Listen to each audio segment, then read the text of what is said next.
بسم اللہ الرحمن الرحیم۔ السلام علیکم۔ لا اکرہ فی الدین کے معنی اور قادیانیوں کا معاملہ۔ سوال: قرآن کہتا ہے لا اکرہ فی الدین، البقرہ، دین میں کوئی جبر نہیں ہے۔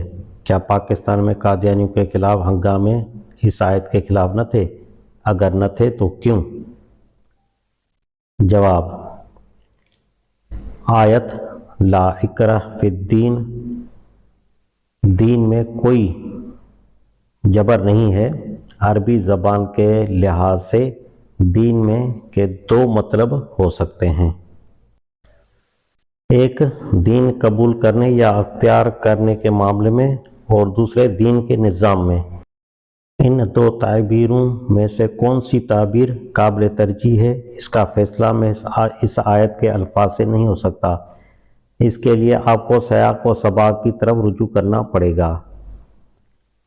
جس سیاق و سباق میں یہ آیت آئی ہے وہ یہ ہے کہ پہلے اللہ تعالیٰ کی وحدانیت اور اس کی صفات کا ایک واضح تصور پیش کیا گیا ہے، جو مختلف اقسام کے شرک میں مبتلا ہونے والی تمام موجود الوقت مذہبی جماعتوں کے تصور الہ سے مختلف ہے، اور اس دین کا بنیادی عقیدہ ہے جس کی طرف قرآن دعوت دیتا ہے۔ پھر کہا گیا ہے کہ دین میں کوئی جبر نہیں ہے، راہ راست گمراہی سے ممیز ہو چکی ہے۔ اب جو کوئی طاغوت کو چھوڑ کر اللہ پر ایمان لائے، اس نے ایک ایسی رسی تھام لی جو کبھی ٹوٹنے والی نہیں، اور اللہ سب کچھ سننے اور جاننے والا ہے۔ جو لوگ ایمان لائیں، اللہ ان کا سرپرست ہے، وہ ان کو تاریکیوں سے نکال کر روشنی میں لاتا ہے، اور جو لوگ کفر کریں ان کے سرپرست طاغوت ہیں، وہ ان کو روشنی سے نکال کر تاریکیوں میں لے جاتے ہیں۔ اس سیاق و سباق میں خط کشیدہ فقرہ صاف طور پر یہ معنی دے رہا ہے کہ اللہ کے متعلق مذکورہ بالا عقیدہ کسی سے زبردستی نہیں منوایا جائے گا۔ صحیح عقیدے کو غلط عقائد کے مقابلے میں پوری وضاحت سے پیش کر دیا گیا ہے۔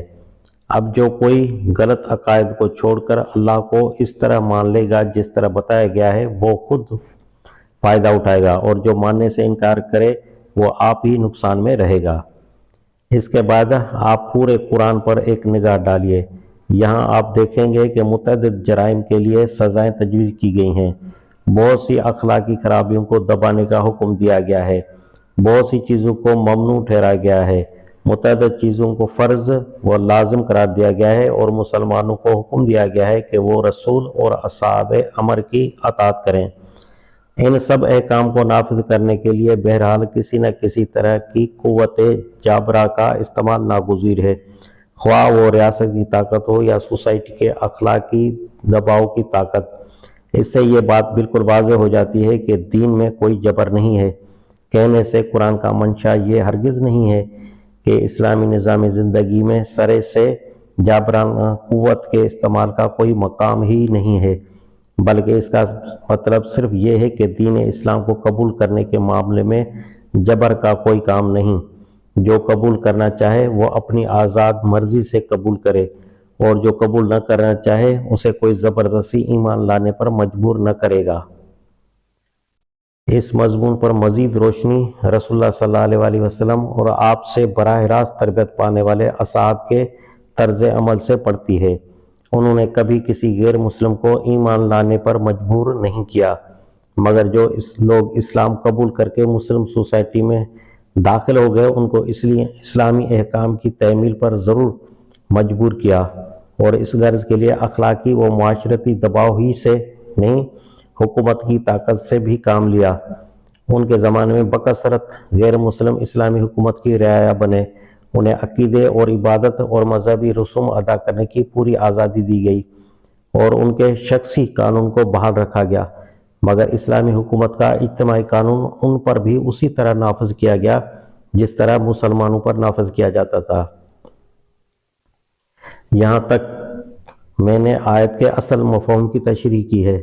پاکستان میں قادیانیوں کے معاملے پر آپ کا سوال سخت غلط فہمی پر مبنی معلوم ہوتا ہے۔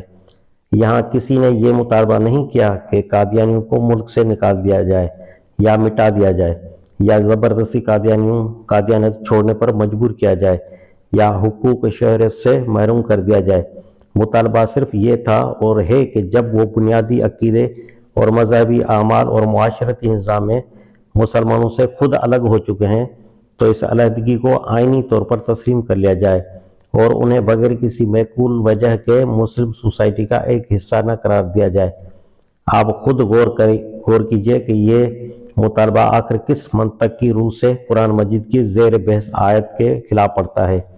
کیا دین میں جبر نہ ہونے کا مطلب یہ ہے کہ جس گروہ کو تمام مسلمان دین سے خارج سمجھتے ہیں اور جو خود بھی تمام مسلمانوں کو کافر قرار دے کر ان سے عملاً الگ ہو چکا ہے، اسے دین میں داخل تسلیم کرنے پر مسلمانوں کو مجبور کرنا چاہیے؟ رہے وہ فسادات جو مارچ 1953 میں ہوئے تھے تو یہ بات بالکل خلاف واقعہ ہے کہ وہ قادیانیوں کے خلاف تھے۔ ان کو قادیانیوں کے خلاف ہنگاموں کا نام بالکل غلط دیا گیا ہے، جس سے ناواقف حال لوگوں کو خواہ یہ غلط فہمی ہوتی ہے کہ یہاں کے عام مسلمان شاید قادیانیوں کو قتل و غارت کرنے پر تل گئے ہوں گے۔ حقیقت یہ ہے کہ وہ فسادات حکومت اور عوام کے درمیان اس کشمکش کی وجہ سے برپا ہوئے تھے کہ ایک طرف عوام قادیانیوں کے بارے میں مذکورہ بالا مطالبہ تسلیم کرانے کے لیے حکومت پر دباؤ ڈالنا چاہتے تھے اور دوسری طرف حکومت ان کے اس ایجیٹیشن کو طاقت سے دبا دینا چاہتی تھی۔ بس تصادم دراصل حکومت اور عوام کے درمیان ہوا تھا، نہ کہ قادیانیوں اور عوام کے درمیان۔ قادیانیوں کی جان و مال پر عوام نے صرف اس وقت حملہ کیا جب انہیں یقین ہو گیا، اور اس یقین کے لیے اچھے خاصے وزنی وجوہ تھے، کہ فسادات کے دوران میں پولیس اور فوج کی وردیاں پہن کر بعض قادیانی مسلمانوں کو قتل کرتے پھر رہے تھے۔ ملاحظہ ہو تحقیقاتی عدالت کی رپورٹ، صفحہ 156۔